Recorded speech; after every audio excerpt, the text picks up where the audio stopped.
The Labour leader moved on to Tory turf this week with his blueprint to curb channel crossings.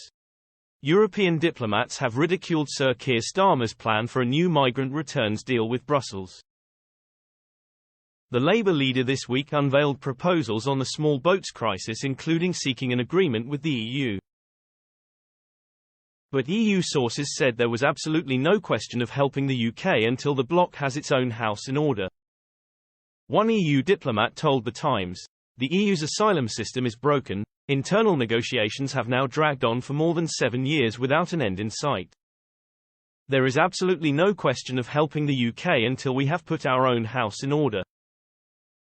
Starmer is deluded if he thinks that European governments, who are under much more pressure on asylum and migration than Britain, are going to come to his rescue. It comes as the 27-nation club is dealing with its own internal rows over migration and returns reforms.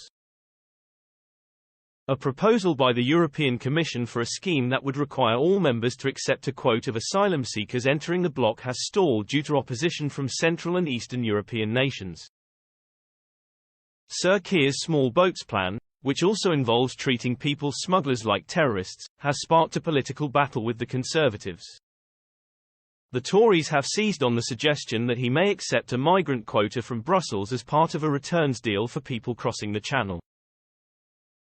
Prime Minister Rishi Sunak claimed the proposals could result in 100,000 EU migrants coming to the UK every year.